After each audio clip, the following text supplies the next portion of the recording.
Do you believe in smart homes? I do. I am not talking about turning on lights with your voice. I am talking about how your $50,000 security system, the one your husband insisted on for protection, accidentally pings you a facial recognition Julian alert from an Aspen ski cabin while he was supposed to be raising capital in Austin. Turns out, artificial intelligence is not just good at facial recognition, it is brilliant at unmasking lies. 3 days. That is all he got before his entire empire imploded. My name is Eliza. I am 38 years old, and for the past 5 years, my primary role has been that of a supportive spouse, a ghost in the machine of my husband's rocketing career. Before this, I had a life, a career I loved: forensic accounting. I was the person companies hired when they knew they were being stolen from, but could not find the thief. I always found the thief. I was standing in our modern, multi-million-dollar glass house in Seattle, watching the gray, restless water of the Puget Sound. The house itself was cold, all steel and sharp angles, a testament to Julian's vision. My husband, Julian, the celebrated CEO of Viridian Renewables, was supposedly in Austin, Texas. He was on a critical 3-day business trip, a frantic dash to secure the next round of funding from venture capitalists. He had been so stressed, so focused. My phone chimed on the quartz countertop. I glanced over, expecting a reminder about the caterer for a donor gala I was supposed to be planning. It was not the caterer. It was an alert from our Aegis security system. Guest arrived Julian at Aspen Vista Cabin. I stopped breathing. Aspen. The Aegis system only monitored properties we had integrated.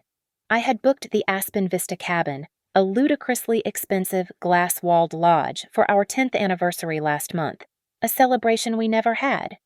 Julian had reluctantly canceled it.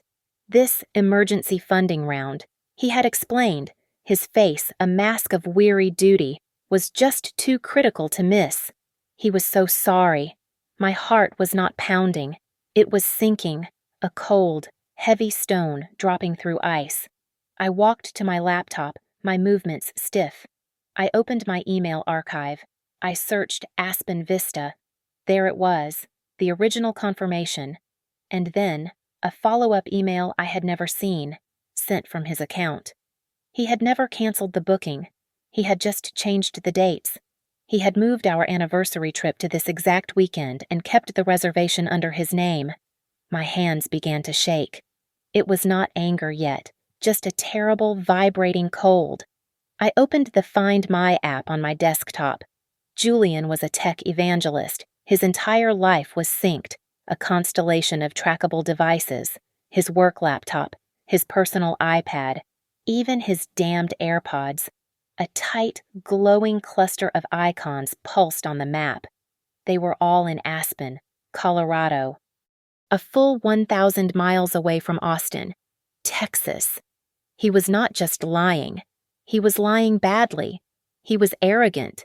He assumed I was too busy picking out floral arrangements and tasting hors d'oeuvres to ever check the digital breadcrumbs he left scattered everywhere. An icy realization washed over me. I opened Instagram. I did not follow many people, but I followed the ones who mattered in his orbit.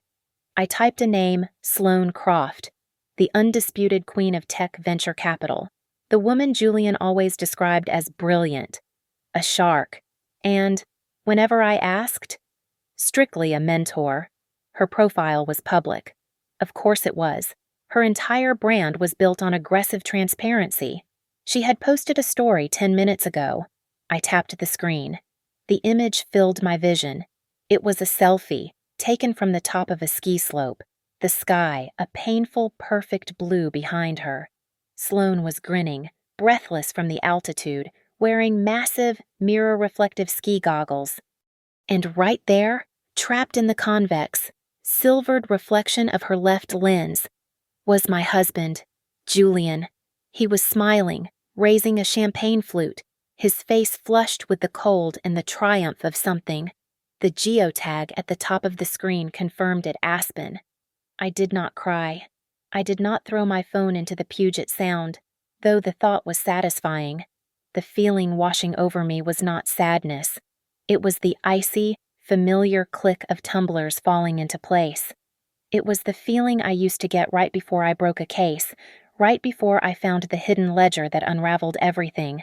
My phone buzzed again on the counter. Julian, mobile, lit up the screen.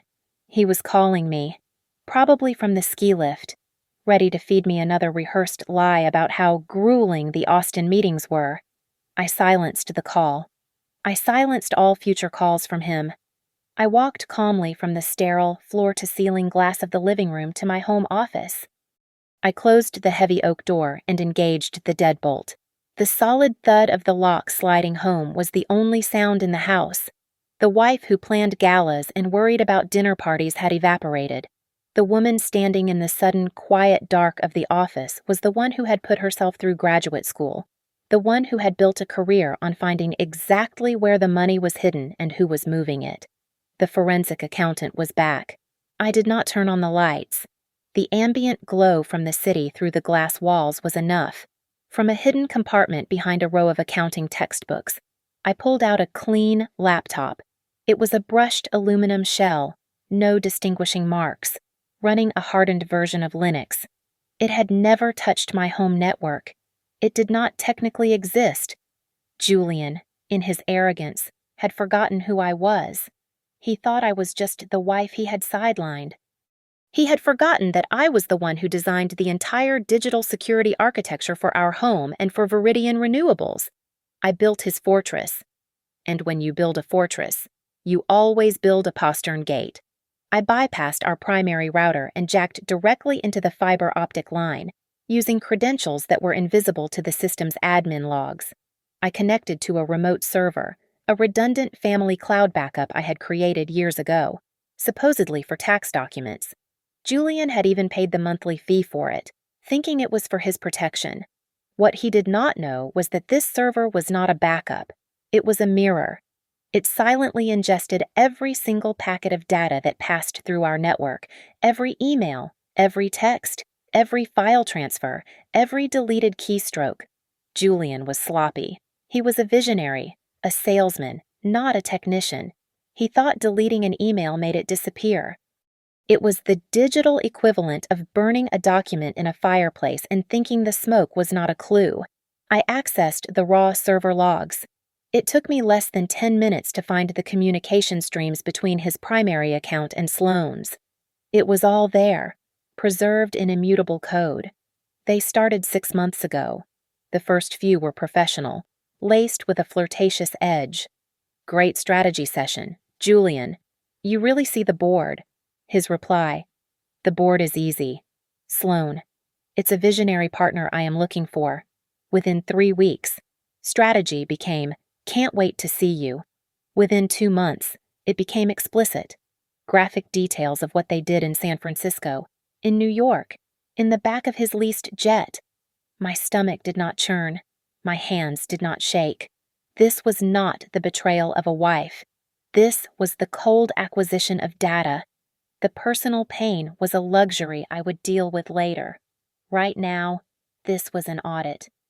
But the affair was just the noisy, predictable appetizer. I kept digging. Lovers are as sloppy as thieves. I found a hidden directory, encrypted, in a shared folder he thought he had wiped. He had used a simple password the date he founded Viridian. I was in within seconds. Inside was not a sex tape. It was a single PDF. Project Phoenix, confidential merger. This was the real betrayal. This was the knife in the back. Julian was not in Austin raising capital. He was in Aspen closing a deal. He was orchestrating a secret sale of Viridian Renewables to Sloane's parent company, a massive tech conglomerate, and he was selling it for pennies on the dollar, a fraction of its true market value.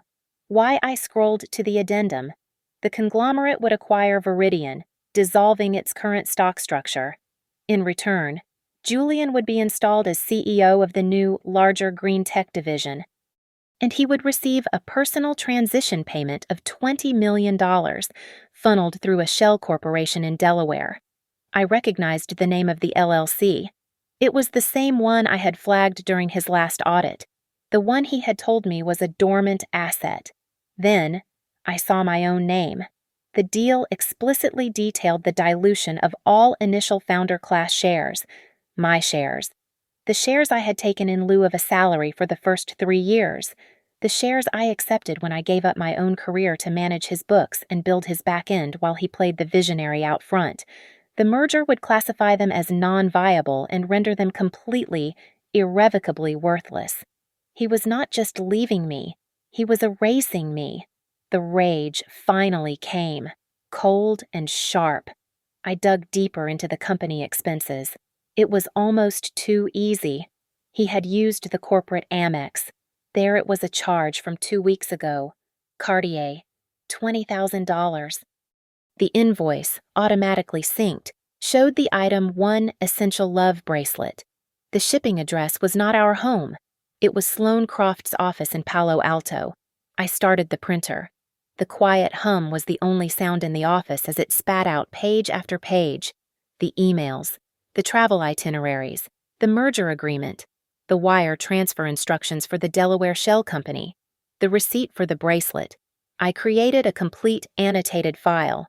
Then I took 5 separate encrypted flash drives from my safe. I methodically copied the entire data cache onto each one. I sealed them in 5 different padded overnight envelopes, addressed to 5 different locations: my lawyer's office, a private vault, my estranged sister, and 2 other places he would never think to look. The audit was complete. The evidence was secured. It was time to build a case. I stood in the dark office, the hum of the printer long silent. The 5 envelopes were queued for pickup. My initial plan, a clean, brutal divorce, evaporated. The files I held were not divorce papers, they were indictments. This was not a domestic dispute.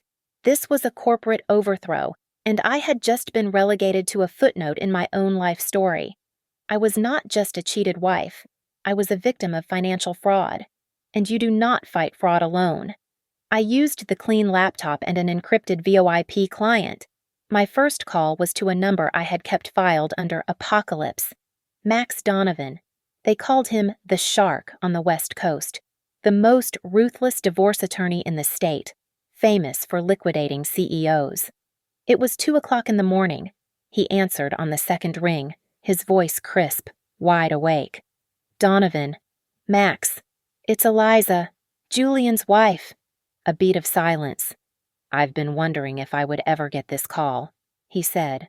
What have you got? Adultery in Aspen. And a conspiracy to commit corporate fraud, complete with a forged merger agreement and a $20 million kickback to a Delaware LLC. Max actually chuckled. Oh, Eliza, you have just made my entire year. My retainer is $100,000. I'll expect the first of your flash drives by 9 a.m. I told him it was already on its way. The second call was to a private investigation firm I respected, Axiom Forensics.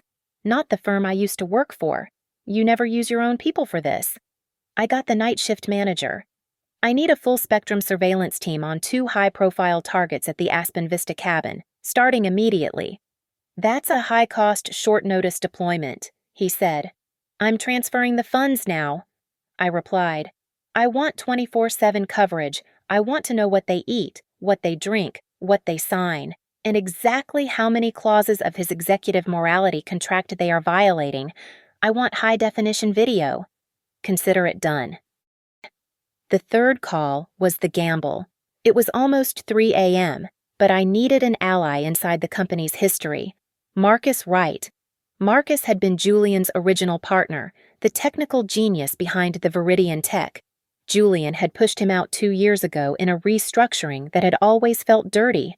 Marcus had lost his shares, his reputation, and his company. He answered, his voice thick with sleep. Hello. Marcus, it's Eliza, Julian's wife. The sleep evaporated. Eliza, this is a surprise. Julian is in Aspen with Sloane Croft, finalizing a secret deal to sell Viridian for scrap while diverting $20 million to a personal account. He's planning to wipe out all minority shareholders, including the shares he stole from you. The silence on the other end was heavy, metallic. I expected shock. What I heard was the sound of a man clenching his jaw. That son of a bitch, Marcus whispered. He was not surprised. He was furious. He finally did it. I knew he was a crook. I never had the hard proof. Eliza, I kept everything. I kept all my documents, every email, every original draft of the partnership agreement he violated. My realization deepened. Julian had not just betrayed me. He had built his entire empire on betraying his partners, the minority shareholders, the people who had believed in him from the start. There's more, Marcus said, his voice hardening. The money is one thing, but the whole man is a fraud. You know that MBA from Stanford he's so proud of. The one that got him his first round of investors. What about it? It's fake. He doesn't have an MBA. He was expelled in his final semester for academic fraud. He cheated on his thesis. The floor seemed to drop away. His entire resume, the foundation of his credibility, the very story he told the world, was a lie. I suddenly had two very clear paths to victory. Julian had opened two fronts in this war, the personal and the financial. The adultery would destroy his reputation. The fraud would send him to prison. I hung up with Marcus after agreeing on a time to meet. I opened a new secure messaging channel on the clean laptop, adding only 3 participants myself, Max Donovan and Marcus Wright. I gave the channel a name, Operation Scorch. The sun was high over the sound when my phone rang. This time, I let it. Julian, mobile. I took a breath, centered myself, and composed my face into a mask of wifely concern. I was no longer an accountant. I was an actress, and this was the performance of my life. Julian, honey, is everything okay? His voice came through the line, a perfect imitation of exhaustion. A sigh, heavy and put upon. Eliza, hey, this Austin trip. It is brutal. Just brutal. These VCs are sharks. They are trying to pick us apart. I let a note of exaggerated sympathy enter my voice. Oh, you poor thing, they do not know who they are dealing with. I walked to the kitchen, opening the fridge for the sound effect. Do not you worry about them. Julian, you are going to win them over. You always do. I have total faith in you. I paused, as if struck by an idea. I am already prepping your favorite short ribs for when you get home. We will celebrate. There it was. A beat of silence on the other end of the line, just half a second too long. It was the unmistakable sound of guilt. He was in a ski lodge with his mistress, and I was at home marinating his goddamn ribs. Eliza, he said, his voice suddenly thick. You are too good to me. I will be home soon. I promise. Just close the deal, honey, I cooed. I will see you then. I hung up. Good, I thought. Let him feel it. Let it make him soft and overconfident. While I spoke to him, I was not in the kitchen. I was in my home office, redecorating. The Aegis system Julian had installed was comprehensive, but I had built it. I knew its blind spots. I spent the next 2 hours dismantling his digital eyes and ears and installing my own. His motion-activated camera in the corner, I fed it a static, looping image of the empty office. The audio sensors, I disabled them at the hardware level. In their place, I installed 3 new micro cameras, one embedded in a smoke detector, one in a power outlet, one overlooking my desk. I activated a high-fidelity ambient microphone. From this moment on, I was the house. Any conversation he had in this room, any document he placed on this desk, would belong to me. The rest of the day was administration. I took the mountain of evidence from my late-night audit and meticulously organized it into 2 separate binders. The first was labeled Donovan. This was the divorce file. It contained the Aspen photos, the Instagram story, the Cartier receipt, the graphic emails. It was a simple, brutal case of adultery and misappropriation of marital funds. The second was labeled Right. This was the shareholder lawsuit. It contained the fraudulent merger agreement, the bank-to-bank transfer details for the $20 million kickback, the analysis of the stock dilution, and Marcus's proof of Julian's academic fraud. With the dossiers prepared, I used my clean laptop and a shielded email client. I drafted a message to Sarah Jensen, an investigative reporter at a major tech journal whose reputation for blowing up tech bros was legendary. The subject line was blank. The message was simple. I have a story that will shake the green tech industry to its foundation. It involves Viridian Renewables, academic fraud, and a multi-million-dollar conspiracy. Wait for my signal. Next, the money. I logged into our joint brokerage account, $3.2 million. It was our liquid cash. With a few clicks, I transferred half of it, $1.6 million, into a new escrow account established by Max Donovan's firm. It was not theft. It was securing the war chest. My last task was to check his personal safe, hidden behind a minimalist painting in his study. I still had the code. Or, I should say, I still knew the code he thought I did not know. The heavy door hissed open. Inside was the usual bearer bonds I knew about, some emergency cash, but tucked in the back, underneath a velvet bag of his father's cufflinks, was a hard shell case I did not recognize. I opened it. A cold, black pistol, a Glock. Julian hated guns. Or, at least, he had always told me he hated guns. My blood ran cold, but it was what was next to the gun that stopped my heart. A passport. A Canadian passport. The photo was Julian, but the name was not David Anderson. The implications hit me like a physical blow. He was not just planning to divorce me. He was not just planning to steal the company. He had a gun and a fake identity. He had an escape plan. He was planning to disappear. For the first time since the Aegis alert, genuine, paralyzing fear gripped me. This was not a man failing in his marriage. This was a man capable of anything. The fear lasted for about 30 seconds. Then it was replaced by something else. Something hard and pure. The cold, clear realization that I was no longer fighting for my money or my pride. This was not a game. This was survival. He came home on the third night. I heard his expensive briefcase hit the marble floor of the foyer, a sound of deliberate, weary triumph.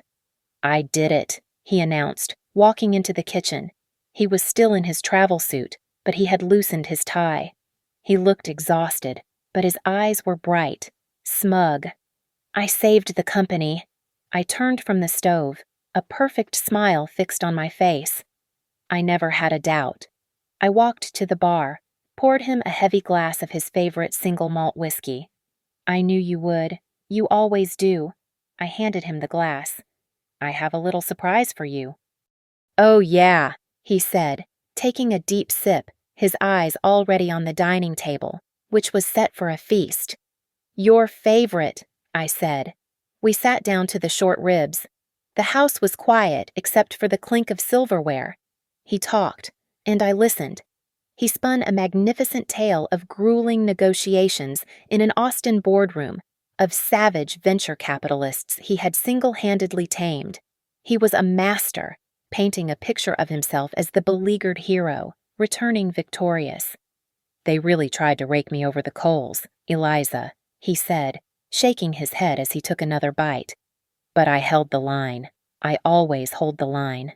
"I am so proud of you, Julian," I said, my voice soft. I let him enjoy 2 more bites. Then, in the silence as he reached for his wine glass, I gently placed my phone on the table between us. I tapped the screen. It lit up.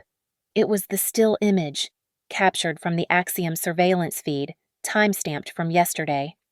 Julian and Sloane, in thick winter robes, clinking champagne glasses on the private balcony of the Aspen Vista cabin. Julian froze. His hand, holding the wine glass, stopped halfway to his mouth. His eyes darted from the phone to my face. "What is that?" "That is Aspen," I said. My voice was not accusatory. It was flat, informational, as if commenting on the weather. It does not look much like Austin. And Sloane. Was she a particularly tough negotiator? His face did not flush with shame, it contorted with rage. The mask of the weary husband vanished, replaced by the cold fury of a king who had just been questioned by a servant. "Are you spying on me?" he hissed, slamming the glass down. Wine sloshed onto the white tablecloth. "Unbelievable. After everything I am doing for this family, you are having me followed. That is pathological. Eliza!" He was already in attack mode, spinning. "Yes, I was in Aspen. Yes, with Sloane. I had to take her there to keep the deal off book. It was a sensitive negotiation, something your little accounting mind could not possibly grasp. We were securing the merger." He stood up, pacing. "You are paranoid. You know that you are unstable.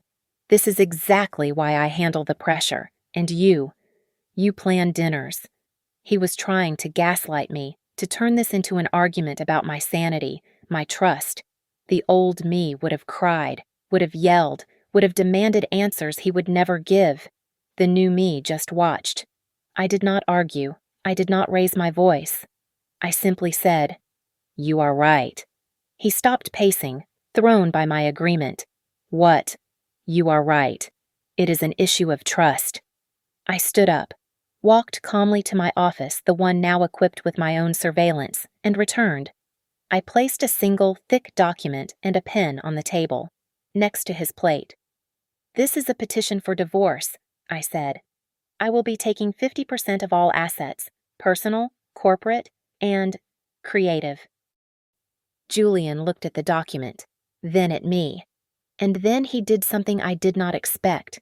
He laughed. It was not a nervous laugh. It was a deep, genuine, mocking laugh. 50%, he chuckled, picking up the document as if it were a joke. 50% of what, Eliza? You are not a partner. You are an expense. He tossed the petition onto the floor. You signed away your shares years ago, sweetheart, when you decided you wanted to be a housewife instead of a founder. You get nothing. He walked past me, into his study. I heard him open his safe. He came back holding a single, crisp document. He threw it on the table. "This," he said, his voice dripping with contempt, "is the post-nuptial agreement you signed 5 years ago, tucked into that stack of tax papers you were so eager to get through." I stared at it. My signature was at the bottom. "Read it," he sneered. "You get the house, you get alimony for 2 years, and that is it. You get to keep your dinner parties. You are out of the company. You are out of my life. You get the house." I stared at the document on the table, lying on the pristine white tablecloth next to the smear of barbecue sauce. Post-nuptial agreement. The font was correct. The legal boilerplate looked standard. I had never seen it in my life. I was a forensic accountant. I read every line of every document I signed, from a mortgage refinancing to a credit card receipt. I would have remembered a document that effectively disinherited me from my own life's work. I picked it up, my hands perfectly steady. I turned to the last page. My signature. Eliza M. Jensen. It was my signature. The precise left-leaning loop of the E, the sharp Z'd. But it felt alien. It was too clean, too perfect. It was my signature, but it felt like an observation, not an action. "I have never seen this document," I said. My voice was ice. "This is a fabrication." Julian actually smiled. He sipped his whiskey, savoring this moment. This was the real surprise he had been saving. A fabrication. Oh, Eliza, you are so naive. You were always so buried in the details you missed the whole picture. He leaned forward, his voice dropping into a conspiratorial, condescending tone. "You signed it 5 years ago. Remember April, right before taxes were due. You were complaining about the K-1s from the new LLCs, said you had a headache and were late for a spa day. I told you I had organized it all to make it easy." The blood drained from my face. I remembered that afternoon, the overwhelming stack of papers, Julian guiding my hand. "Just sign here," Here and here, honey. It is just the quarterly filings. I tucked it right into the middle, he said, tapping the document on the table. Page 47 of a 90-page tax filing. You signed it without even reading the header. You were so busy, so trusting. The long con, the meticulous, patient malice of it. And Sloane, he continued, the smile widening. You really do not get it, do you?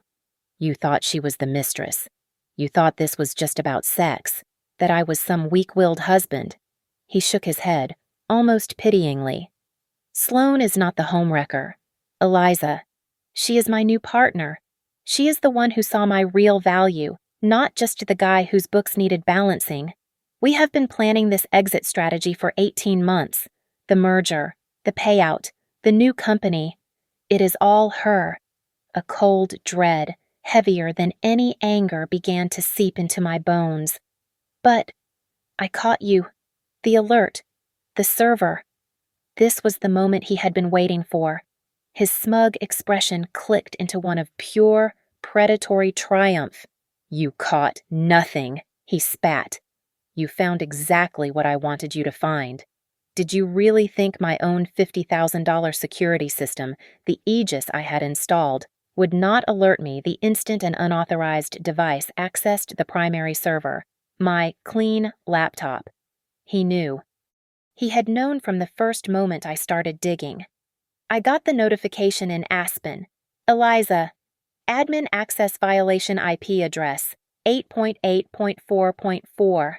I knew it was you. I knew you had found the merger file. The entire exhausted return, the performance about the brutal Austin meetings. It was a play. He had been expecting this confrontation. He had not walked into my trap. I had walked into his. I let you have your little midnight audit, he sneered. I let you call your little war council. I assume you called Max Donovan, maybe even poor Marcus Wright. It does not matter. It is adorable, really. You thought you were building a case. He stood up, brushing crumbs from his suit. The performance was over. So here are your real options, not the 50% fantasy you cooked up in your little office. He held up one finger. 1. You take the deal in this document. You take this magnificent empty glass house. You take your 2 years of alimony. You sign a non-disclosure agreement so tight you will not be able to whisper my name in your sleep. You keep your mouth shut, and you disappear. He held up a second finger, his voice becoming as cold as the sound. Or 2, I destroy you. He reached into the briefcase he had tossed on the floor. He pulled out another, thinner folder and threw it onto the table. It slid across the wood and stopped at my plate. What is that? I whispered. That, he said, is a file my real forensic accountants prepared. It shows a series of very creative, very illegal wire transfers from Viridian's operating accounts to an offshore shell company. An account that, with a little digital magic, now appears to be controlled by you. I stared at him. That is impossible. It is fake. Is it? His smile was gone. Bank statements, routing numbers, all fabricated, of course, but they look very, very real. I will tell the board, the press, and the SEC that you are unstable.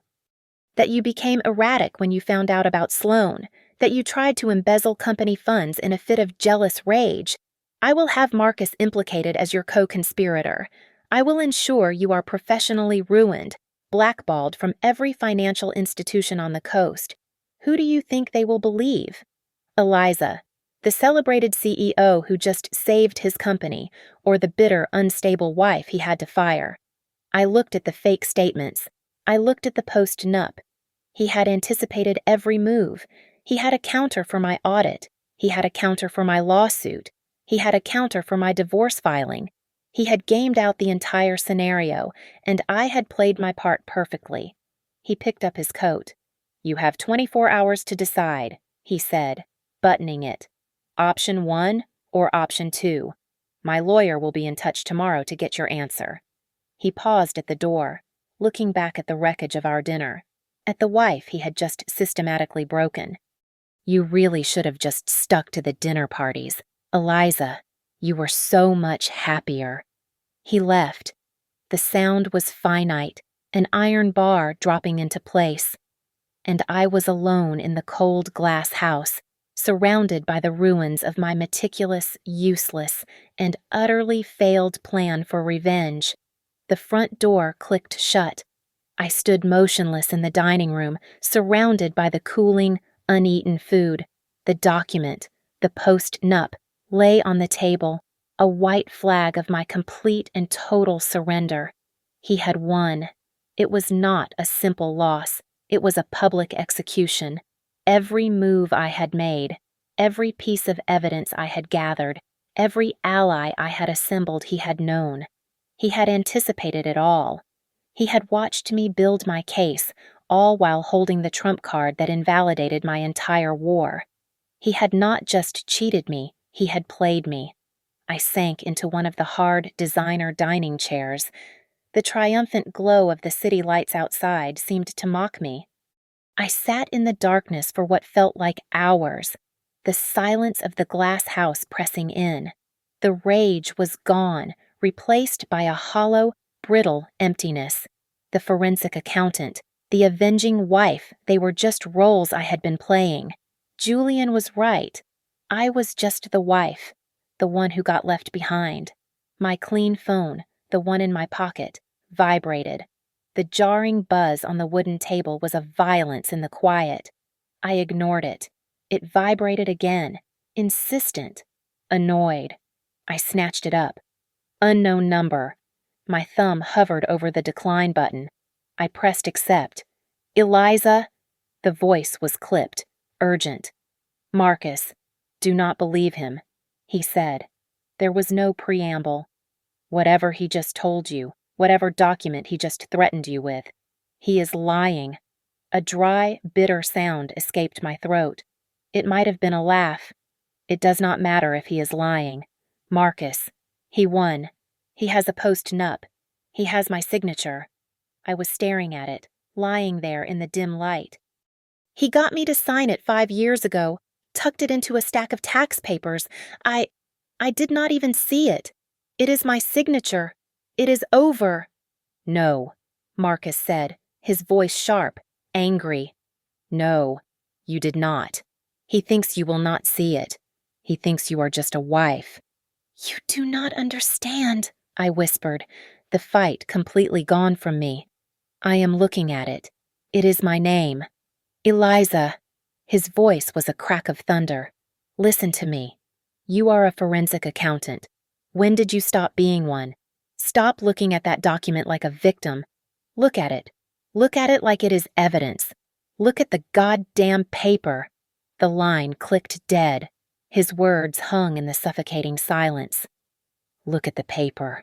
My breath hitched. I stood up. My movements were stiff, robotic. I walked into my office and flipped on the desk lamp. The sudden, harsh white light was blinding. I picked up the post-nup from the dining table, carried it into the light, and sat down. I unlocked a drawer in my desk and pulled out the tools I had not touched in half a decade. A jeweler's loupe, a high-powered digital magnifier, and a shortwave UV light. I bent over the last page. My signature. I put the loupe to my eye. It was good. It was very good. A near-perfect replication, probably scanned from another document and digitally cleaned. But under 20x magnification, the lie was screaming. A real signature from a ballpoint pen presses into the paper fibers, leaving a slight indentation, a channel. And the ink is not uniform. It is heavier on the downstrokes. This was perfectly flat. There was no indentation. It was a flawless deposit of laser toner on top of the fibers, a high-resolution print, a forgery. He faked my signature, I whispered, but that was not the fatal flaw. I picked up the UV light. You signed it 5 years ago. He had sneered. I turned off the desk lamp, plunging the office into darkness, and clicked on the UV light. The entire document blazed. It lit up with a brilliant, almost supernatural blue. Paper manufacturers use optical brightening agents, OBAs, to make paper appear whiter. But these chemicals, this specific, vibrant formulation, it was new. And more importantly, OBAs degrade. They begin to yellow and dull within a year or two, even when stored in a dark safe. A 5-year-old document would have a duller, slightly mottled fluorescence. This paper was fresh from the factory. It was less than 6 months old.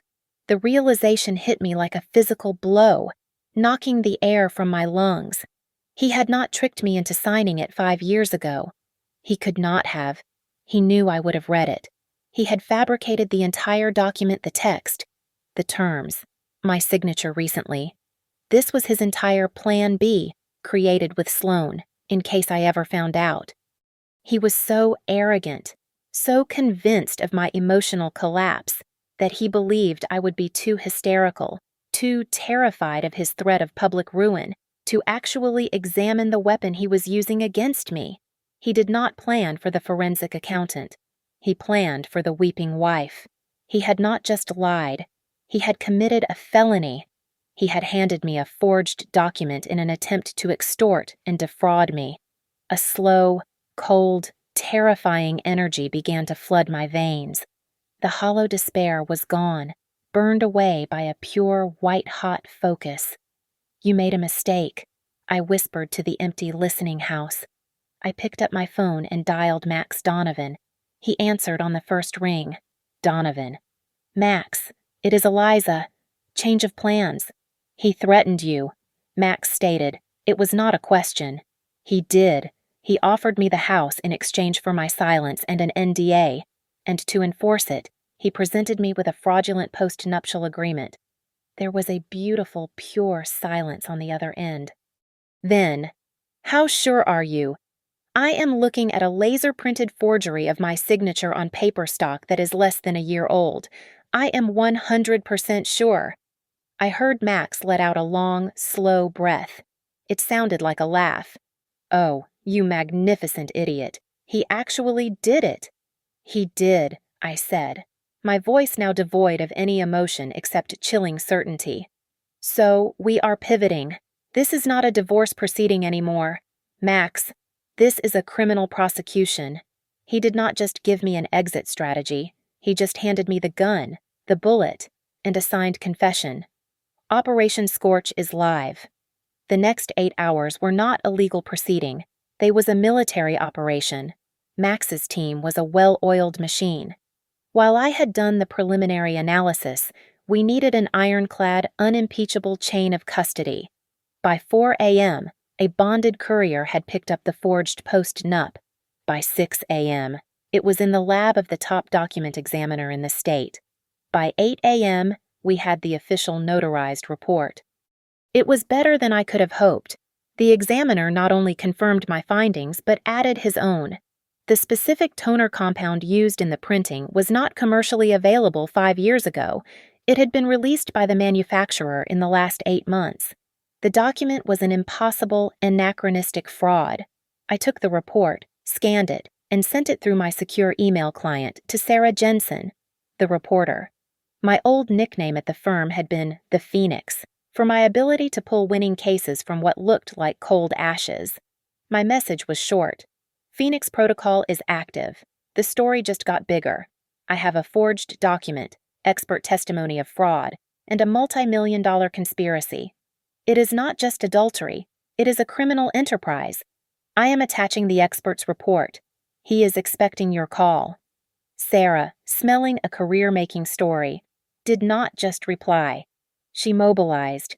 She told me later she pulled her entire investigative team off their other projects. The Viridian takedown was now their only priority. While Sarah was marshaling her forces, Marcus Wright was activating his... He had spent the night contacting every other minority shareholder Julian had diluted or bought out over the years. By dawn, he had a coalition of 6 furious, betrayed investors. Max's corporate law team worked with them, and by 9 a.m., a massive class action lawsuit was filed, alleging breach of fiduciary duty, conspiracy, and wire fraud. The first exhibit attached the Aspen merger agreement. All the pieces were in place. The trap was set. Now. I just needed to bait it. I waited until 10 a.m., the exact time Julian's lawyer was supposed to call. I called Julian's personal cell instead, from the house phone I knew he monitored. I pitched my voice down, made it tremble, and added a layer of sniffles I had perfected watching bad daytime television. "Julian," I whispered. "Eliza." His voice was cold, impatient. "You have made your decision." Yes," I said, letting my voice crack. "I agree. I will take your offer. I will take the house. I will sign the NDA." I added a final, pathetic touch. Just please do not hurt me. Do not release those fake bank statements. Please." There was a heavy sigh on the other end, the sound of a man burdened by his own magnanimity. "You have made a smart choice, Eliza. The only choice." I could hear the smirk in his voice. "I am glad to see you finally understand your position.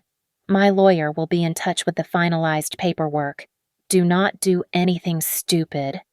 "I won't," I whispered. "Thank you, Julian." I hung up the phone. The second the call disconnected, I sent a single text to Max, now. What Julian did not know, in his bubble of arrogance, was that Max, Marcus, and the legal team had not been idle. For the past 6 hours, they had been in front of an emergency motions judge. Armed with the forged post-nup, the expert's report, the shareholder lawsuit, and the merger agreement proving intent to move $20 million offshore, they had argued for an immediate ex parte emergency injunction. The second my text went through, Max gave the nod. The judge, seeing the overwhelming evidence of criminal fraud and flight risk the fake passport had been a nice touch, signed the order. It was not a simple divorce court asset freeze. It was a complete financial execution. The order was blasted electronically to every financial institution Julian and his shell corporations touched. It froze his personal accounts. It froze his brokerage accounts. It froze the Delaware LLC, blocking the $20 million transfer. And, in a beautiful, strategic masterstroke by Max, it froze every account belonging to his co-conspirator, Sloane Croft, pending investigation. 2,000 miles away, in the opulent lobby of the Aspen Vista, Julian and Sloane, fresh from their triumphant morning on the slopes, were at the front desk. They were checking out. Julian, smug and victorious, handed over his black Amex to cover the $20,000 bill. The concierge swiped it, and again, a small, polite frown. "I am sorry, Mr. Croft," he said, confusing Julian with Sloane. "This card appears to be declined." Julian scoffed. "Impossible. Run it again." "It is declined, sir." Sloane, annoyed, pushed her own platinum card forward. "Just use mine." The concierge swiped it. The same polite frown. "I am so sorry, madam. This one is also declined." The emergency hearing was convened in less than 24 hours, not in a grand wood-paneled courtroom, but in a sterile, windowless conference room that smelled of industrial carpet cleaner and panic. Max had been clear they were compelled to appear. After their cards were declined, Julian and Sloane had apparently been forced to pool their remaining cash and buy 2 last-minute middle-seat tickets in coach, a red-eye from Aspen to Seattle. They strode into the room 5 minutes late, a whirlwind of disheveled arrogance. Julian's suit was rumpled, his hair unkempt, but his eyes were still burning with indignation. Sloane looked like she could kill someone. Her mask of professional calm had cracked, revealing a raw fury underneath. They were flanked by a team of 3 high-priced lawyers who looked like they had been dragged from their beds and were ready to annihilate whoever had caused this inconvenience. Then Julian saw me. I was sitting at the plaintiff's table. I was not crying. I was not hysterical. I was perfectly still, in a dark gray suit, my hair pulled back. I looked like I was here to conduct an audit. Beside me, Max Donovan looked utterly relaxed, as if waiting for a table at a restaurant. And beside him sat Marcus Wright, and 3 other minority shareholders. The color drained from Julian's face. He had been expecting a fight with a bitter ex-wife. He had walked into a corporate ambush. His lead attorney, a bulldog of a man, recovered first. He threw his briefcase onto the table and addressed the judge. "Your Honor, this is an absolute outrage. We are here on a fabricated emergency, based on the paranoid delusions of a scorned woman. Mrs. Eliza is engaging in a campaign of harassment, attempting to extort my client during a sensitive merger negotiation. We demand an immediate dissolution of this injunction and sanctions placed on opposing counsel for this." "Opposing counsel is ready to proceed, Your Honor," Max Donovan said, his voice quiet but cutting through the bulldog's bluster. Max stood up, holding a single slim binder. "If opposing counsel is quite finished with his performance, we would like to submit our evidence. We will begin with Exhibit A." He placed a document in front of the judge. Exhibit A is the sworn notarized report from a court-certified document examiner. It proves conclusively that the post-nuptial agreement Mr. Julian used to threaten and defraud my client is a fabrication, printed within the last 6 months, bearing a forged signature. The room went absolutely silent. The bulldog lawyer froze, his mouth slightly open. He turned, slowly, to look at Julian. Julian, for the first time, looked like he had been struck. Max did not wait. "Exhibit B," he continued, "the collected affidavits and server data from 6 defrauded minority shareholders, including Mr. Marcus Wright, detailing a clear and premeditated pattern of corporate fraud and deliberate share dilution." "And Exhibit C," Max said, his voice dropping an octave. "A full forensic analysis of the Project Phoenix merger, the associated bank-to-bank wire instructions, and the Delaware LLC. It outlines a clear conspiracy between Mr. Julian and Ms. Sloane Croft to embezzle $20 million from Viridian Renewables, directly harming the shareholders represented here today."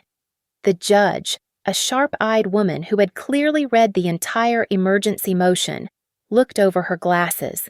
She ignored Julian. Her gaze settled, with surgical precision, on Sloane Croft. "Ms. Croft," the judge said, her voice dangerously calm. "My understanding is that you are a licensed venture capitalist. You manage, I believe, several $billion in funds." Sloane, visibly tense, nodded. "I am, Your Honor." "Then you are aware," the judge continued, "that participating in a conspiracy to commit wire fraud, not to mention utilizing a fraudulent document to secure a merger, is a federal crime, that it would not only make you a defendant in this suit, but would trigger an immediate SEC investigation, the revocation of your professional licenses, and, most likely, criminal charges." This was it, the moment I had been waiting for. I watched Sloane's face. I saw the gears turning. She was not a fool. She was a predator, and she had just realized she was the one in the trap. She looked at Julian, her partner, her lover, and her expression was not one of betrayal. It was one of pure, unadulterated financial calculation. He was no longer an asset. He was a toxic, career-ending liability. She knew when to cut her losses. Sloane Croft stood up. Her own lawyer grabbed her arm, hissing, "Sloane, sit down. Do not say a word." She shook him off. She looked directly at the judge. "Your Honor," Sloane said, her voice clear and strong, betraying no panic. "I have been grievously misled by Mr. Julian. I was under the impression these were standard acquisition tactics." She then turned, deliberately, to look at Max, and then at me. "I am prepared to cooperate fully with this court and with the shareholders' suit. I will provide all unredacted communication, all term sheets, and my full testimony regarding Mr. Julian's fraudulent conduct. I am doing this in exchange for full immunity from civil and criminal prosecution." Sloane's words hung in the sterile air. A perfectly executed assassination. Julian stared at her, his face a mask of disbelief, his mouth half open. He had been outplayed by the wife he thought was a fool and betrayed by the partner he thought was his equal. The two pillars of his world, his arrogance and his new partner, had crumbled simultaneously. He did not yell. He did not rage. He simply collapsed. He sank into his chair, his hands covering his face, a broken, silent man. The bulldog lawyer, seeing his entire defense evaporate, began to bluster. "Your Honor, this is a clear case of collusion." The judge cut him off with a slice of her hand. "It is a clear case of fraud, counsel, and I am treating it as such." Her ruling was immediate, brutal, and final. "Based on the evidence presented, which demonstrates a clear and present conspiracy to defraud this corporation and its shareholders, and the high flight risk demonstrated by the defendant's possession of a fraudulent passport," she said, her eyes fixed on Julian, "I am issuing an immediate injunction. Mr. Julian is hereby removed from all operations, management, and board duties at Viridian Renewables, effective immediately. All personal and corporate assets, including those held by associated shell companies, will remain frozen, pending a full criminal investigation which I am referring to the Attorney General's office this afternoon." It was over, just like that. In a windowless room, my entire life had been detonated and rebuilt in the span of 10 minutes. Julian was left slumped in his chair, his high-priced lawyers now whispering frantically to him, their faces grim. They were not talking about a merger anymore. They were talking about bail. Max leaned over to me and whispered, "That is a home run, Eliza. We are done." I nodded, but I was not done. I stood up, my chair making no sound on the cheap carpet. Marcus and the other shareholders stood with me. We formed a small, tight, victorious line. Without a backward glance at the wreckage of my husband, we walked out of the conference room and into the main courthouse corridor. It was as if we had stepped onto a movie set. The hallway was blindingly bright, filled with the flash of cameras and the glare of television lights. At the front of the pack was Sarah Jensen, the reporter. She held up her phone, showing me the screen. The story was live. Her headline was devastating: Green Tech's Golden Boy, a fraud fake MBA, stolen company, and a $20 million conspiracy. She had held the story, waiting for the judge's ruling to add the final, lethal fact. She gave me a single sharp nod. The trap was not just sprung, it was televised. Marcus Wright, his face a mask of grim vindication, stepped forward first. He had waited 2 years for this day. "Today," he said, his voice booming for the cameras, "the investors of Viridian Renewables have taken a decisive step to correct the course of this company. The board, in an emergency session, has voted unanimously to remove Julian from his position." A reporter shouted, "Who's in charge? Is the company viable?" Marcus smiled, a small, tight smile. He turned and looked at me. "We are thrilled to announce that the board has unanimously elected a new interim chief executive officer, someone with the forensic skill, the integrity, and the founder's knowledge to lead us forward." He stepped aside, leaving me alone at the center of the storm. I stepped up to the microphones. I was wearing my best, darkest, sharpest suit. I was not the wife in the glass house. I was not the victim in the dining room. I was the CEO. I looked directly into the lens of the main camera, the small red light telling me I was live. Viridian was built on a brilliant, revolutionary idea, I said, my voice cold, clear, and absolute. But that idea was corrupted by mismanagement, greed, and a fundamental lack of integrity. Just then, the doors to the conference room opened. 2 of his lawyers were escorting Julian out, shielding his face as they tried to push through the very press corps he had cultivated his entire career. He looked up, his eyes hollow, and he saw me. I held his gaze. I did not smile. I did not waver. I let him watch. "Starting today," I continued, my voice rising over the sudden shouts of his name, "we are returning to our core mission. We will have full transparency. We will have fiscal accountability. and we will restore the value that was stolen from our investors. The era of lies is over. The real work begins now." Julian stopped, frozen in the media scrum, watching me. The woman he thought he had crushed. The woman he had left for dead. He was watching me run his company from the courthouse steps, surrounded by the applause of the very investors I had just saved. It was not a divorce. It was a hostile takeover. There was no long, drawn-out pain. There was only victory. Thank you so much for listening to this story. I am so curious where everyone is listening from, so please comment below and let me know, and share your thoughts on Eliza's revenge. Do not forget to subscribe to Lily Revenge Stories, like this video, and give us a little extra support by hitting that hype button so more people can hear this story.